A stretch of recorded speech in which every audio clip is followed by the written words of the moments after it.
கரூரில் அரங்கேறிய கூட்ட நெரிசல் துயரச் சம்பவம் தொடர்பாக சிபிஐ விசாரணை மேற்கொண்டு வரும் நிலையில் பரப்புரையின் நடுவே விஜயிடம் ஆதவ் அர்ஜுனா என்ன கூறினார் என்பதே சிபிஐ விசாரணையின் மையப்புள்ளியாக இருக்கும் என கரூர் அரசியல் வட்டாரங்கள் தெரிவிக்கின்றன. கரூரில் கடந்த செப்டம்பர் மாதம் 27ஆம் தேதி தமிழக வெற்றிக் கழகத்தின் தலைவர் விஜய் மேற்கொண்ட பிரச்சாரத்தின் போது கூட்ட நெரிசலில் 41 பேர் உயிரிழந்த சம்பவம் நாடு முழுவதும் அதிர்ச்சியையும் சோகத்தையும் ஏற்படுத்தியது. இந்த சம்பவம் தொடர்பாக பல்வேறு விமர்சனங்கள் மற்றும் பல்வேறு குற்றச்சாட்டுகள் எழுந்து வந்த நிலையில் இச்சம்பவத்தை விசாரிக்க சிபிஐயை உச்சநீதிமன்றம் களமிறக்கியது. இதன் தொடர்ச்சியாக கரூருக்கு வந்திறங்கிய சிபிஐ அதிகாரிகள் கரூர் அரசு சுற்றுலா மாளிகையில் தங்கி தொடர் விசாரணையை மேற்கொண்டு வருகின்றனர். இந்த சம்பவம் தொடர்பாக சம்பவ இடத்தில் இருந்த தவிக நிர்வாகிகள், ஆம்புலன்ஸ் ஓட்டுநர்கள், மின்சார ஊழியர்கள், கூட்ட நெரிசலில் காயமடைந்தவர்கள் என அனைவரையும் அழைத்து சிபிஐ அதிகாரிகள் தினமும் விசாரணை மேற்கொண்டு வருகின்றனர்.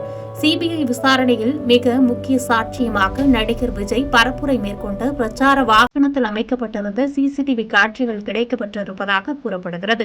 விஜயின் பிரச்சார வாகனத்தில் அமைக்கப்பட்டிருக்கும் சிசிடிவி காட்சிகள் மிக துல்லியமாக காட்சிகளை பதிவு செய்யக்கூடிய வகையில் வடிவமைக்கப்பட்டிருப்பதாக கூறப்படும் நிலையில் சம்பவம் அரங்கேறிய அன்று நிகழ்ந்த அனைத்து காட்சிகளும் சிசிடிவியில் பதிவாகி இருப்பதாகவும் கூறப்படுகிறது. இந்த காட்சிகளை அடிப்படையாக கொண்டு சிபிஐ அதிகாரிகள் விசாரணையை தீவிரப்படுத்தியுள்ளனர். அதன்படி பிரச்சாரம் நடைபெற்ற போது விஜயின் மீது செருப்பை வீசியது யார்?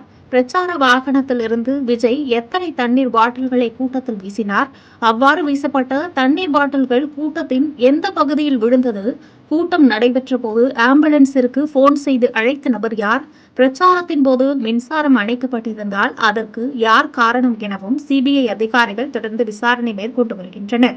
இதற்கிடையே கூட்டம் நடைபெற்றுக் கொண்டிருக்கும் போதே பலர் மயங்கி விழுந்த நிலையில் வாகனத்தின் மேலே நின்று பேசிக் கொண்டிருந்த விஜயின் அருகில் வந்து அவரது காதில் ஆதவ் அர்ஜுனா சில விஷயங்களை கூற, அதன் பின்னர் சிறிது இடைவெளி விட்ட பிறகு மீண்டும் அவர் பேச்சை தொடங்கியதும் வீடியோவில் பதிவாகியிருந்தன.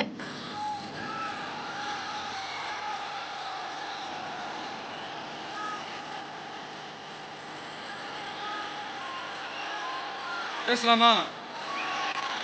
கண்டினியூ பண்ணலாமா? பரப்புரையின் போது சில நிமிடங்கள் பேசுவதை நிறுத்தும் அளவிற்கு விஜயுடன் ஆதவ் அர்ஜுனா என்ன கூறினார் என்பதே சிபிஐ அதிகாரிகளின் முக்கிய கேள்வியாக அமைந்துள்ளது.